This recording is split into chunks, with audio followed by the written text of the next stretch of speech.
Donner un coup de neuf à sa voiture pour la vendre au meilleur prix, de la remise en route au nettoyage avec les bons conseils et les pièges à éviter, c'est l'objectif de Collector à vendre. Aujourd'hui, c'est une mission sauvetage qui nous attend dans les Yvelines, en région parisienne.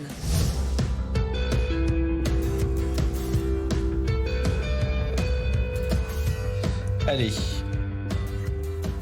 Ah, ça c'est cool. Mazda MX-5.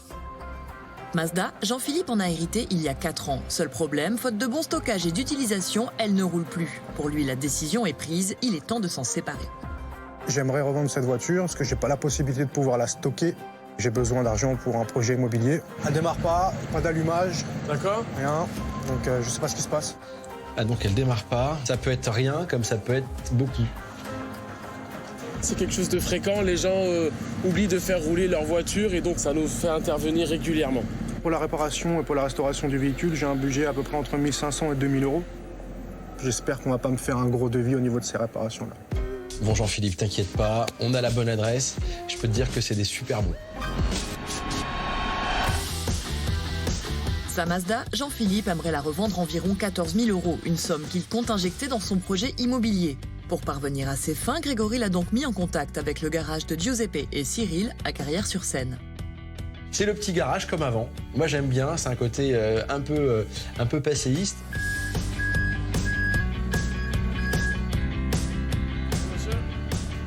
Quand je vois arriver la voiture en dépanneuse, c'est oh là là, qu'est-ce qui me tombe dessus?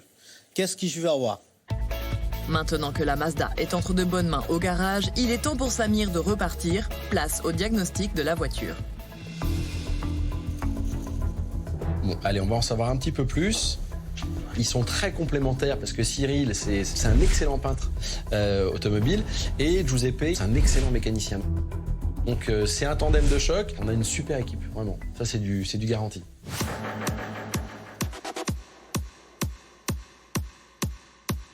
Je me dis, bon, qu'est-ce qu'il va me trouver? Est-ce que le moteur, il est mort?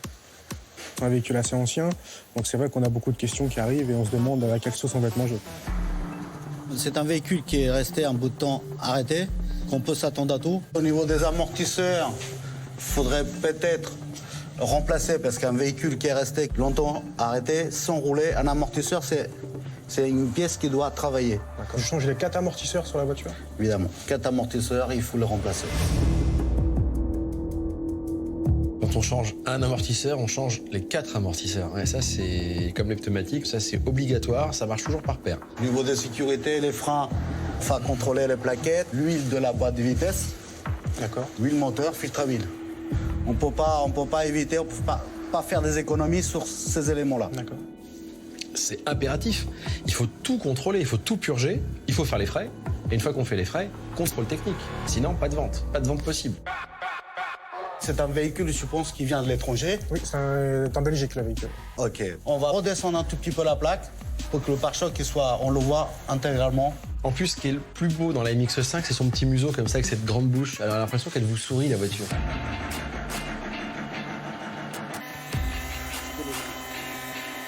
J'ai peur qu'on trouve de mauvaises surprises, des dégâts en dessous de la plaque. Ça a été déformé.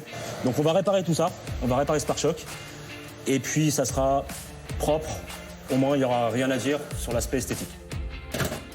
Mais avant de parler esthétique, il faut observer un problème essentiel, le moteur qui ne démarre plus.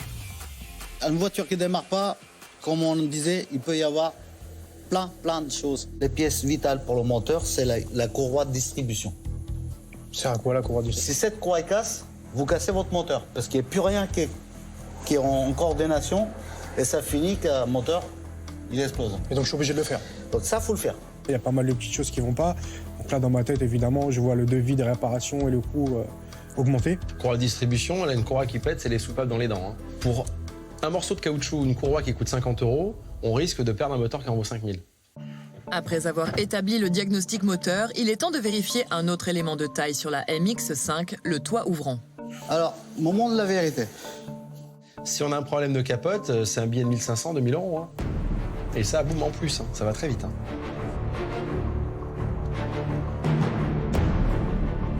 Bon, Jean-Philippe, on le sent tendu. Hein.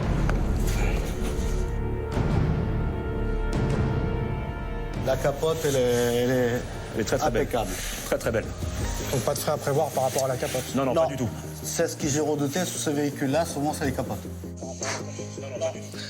Ça, c'est bon, ça. C'est à présent le moment de découvrir le devis pour Jean-Philippe. En l'état, sa voiture vaut entre 7 et 8 000 euros. Il aimerait la revendre le double en vue de son projet immobilier. Alors à combien sont estimées la remise en route et les travaux de la MX5 et surtout Jean-Philippe acceptera-t-il le coût total des réparations? On va dire que j'ai un peu de stress de me dire bon, combien ça va me coûter.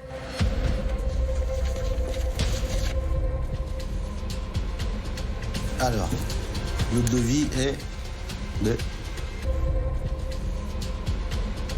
Alors, le devis est de...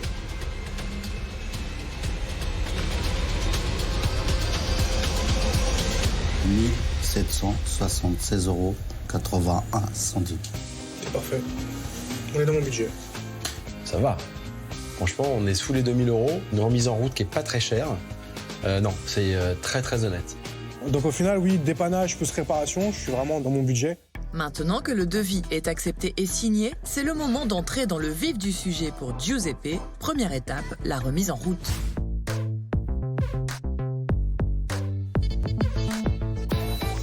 Pour voir plus clair, la mécanique, c'est de la chirurgie aussi. Il a un petit côté professeur. Il vous explique un petit peu ce qui se passe, mais il connaît ça tellement bien. On voit bien les écritures. Si on a encore les inscriptions, c'est plutôt bon signe. C'est-à-dire que la courroie n'a pas trop tourné. Donc ça veut dire que la courroie a été déjà changée. C'est une super bonne nouvelle pour le client. Les pièces moteurs défaillantes sorties, il est temps pour Giuseppe de s'attaquer aux amortisseurs. Ça peut prendre du temps. Si on a une vis qui est grippée, si on a une pièce qui est trop rouillée, tout ça, oui, ça peut prendre du temps. C'est une pièce qui est lourde, donc c'est physique, hein, c'est un métier qui est physique. Et là, belle première pièce, c'est l'amortisseur. Après avoir sorti non sans effort les 4 amortisseurs, place aux plaquettes de frein. La plaquette elle est plus efficace, elle freine plus, elle glisse. Donc, il faut le remplacer. Il y a une technique pour voir si elles sont encore bonnes. Quand il commence à être près de la ferraille, de métal, et que la plaquette elle est morte. Suite des opérations, le pare-choc que Giuseppe prépare avant de l'envoyer chez Cyril pour la carrosserie. Bon, là, c'est du bon taf, mais ce n'est que la première étape. Il est temps de profiter d'un repos bien mérité pour l'équipe avant d'attaquer demain une nouvelle journée bien chargée.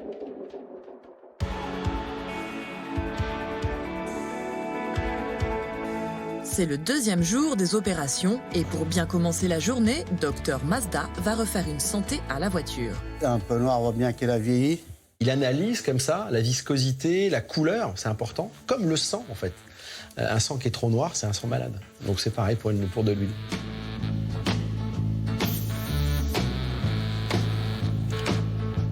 L'huile neuf, filtre à huile neuf, bougie neuf, filtre à air propre. Alors si elle démarre pas, là, il y a un gros problème. Bon, moment de vérité. Satisfaction de démarrage, le moteur qui tourne. On ressent quelque chose de très beau. C'est un poète de la mécanique. Et c'est vrai que c'est émouvant parce qu'il redonne vie à la voiture. Voilà, mission accomplie. Argument de vente de poids parce que c'est la seule à avoir les clic-clic. Elle vous fait un petit clin d'œil quand elle... Ça, c'est top. Moi, j'adore. Hein. Maintenant que le moteur ronronne enfin et que la Miata ouvre les yeux, Giuseppe termine en posant les nouveaux amortisseurs ainsi que les pneus.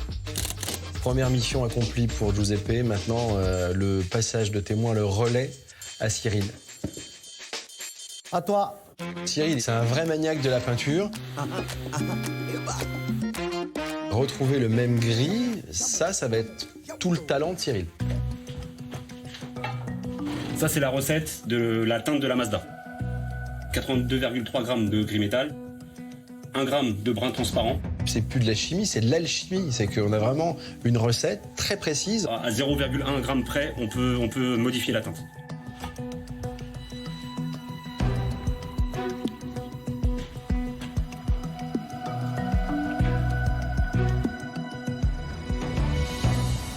Impeccable. C'est une journée qui s'achève avec le goût du travail bien fait. Ce soir, la Mazda a retrouvé ses pièces à neuf, mais il reste encore bon nombre d'opérations avant la remise des clés. On va essayer de faire tout pour que cette voiture-là, elle sorte de l'atelier, du garage, clean. C'est le dernier jour au garage pour la Mazda qui est fin prête. Dernière étape pour Giuseppe et Cyril, le grand nettoyage. Allez. Allez. Beaucoup de nettoyage extérieur, intérieur. Oui.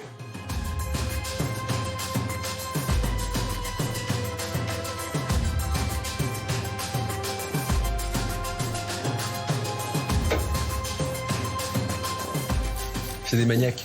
C'est que les types, ils vont jusqu'à nettoyer le moteur avec du spray. Ça va très très loin. C'est fini. Il pourra pas reconnaître sa voiture, c'est pas possible. Oh, ils sont pas dessus. On a perdu les clés. Alors les gars, qu'est-ce qui se passe? On perd les clés. Ah bah, elle nous va bien. Formidable. C'est sûr que si elle est belle, c'est bien. Mais si elle est belle et qu'on peut la mettre en route, c'est mieux. Je sais pas non plus, c'est moi je les ai pas enlevés. Dans la poche. Ils ont enfin trouvé les clés, la voiture démarre, la voiture est toute belle. Maintenant, il n'y a plus qu'à aller la voir.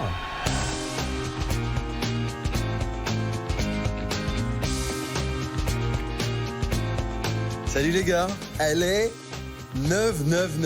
Franchement, elle est showroom la voiture. Hein. Ouais. Oh la vache.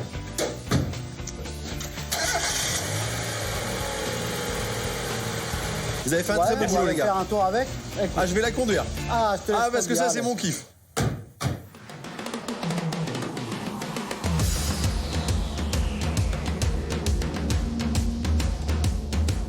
La Mazda MX-5 est flambant neuve. C'est le moment de retrouver Jean-Philippe, direction le Vésinet, à quelques kilomètres de là.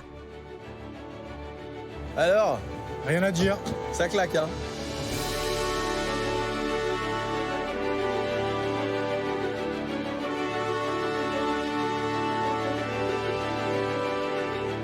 Ça va? Ça va. Écoutez, ça va mieux. Elle est comment? Ça va mieux en la voyant. Elle est... Le gros du boulot, ça a été la mécanique. Il reste plus qu'à faire un petit tour avec. Le Graal. Le Graal, Merci. les clés de ta voiture. Giuseppe, merci beaucoup. Écoute, On dirait c'est merci à avec Cyril plaisir. aussi. Je pense que maintenant, le plus difficile, ça va être de t'en séparer. Je pense aussi.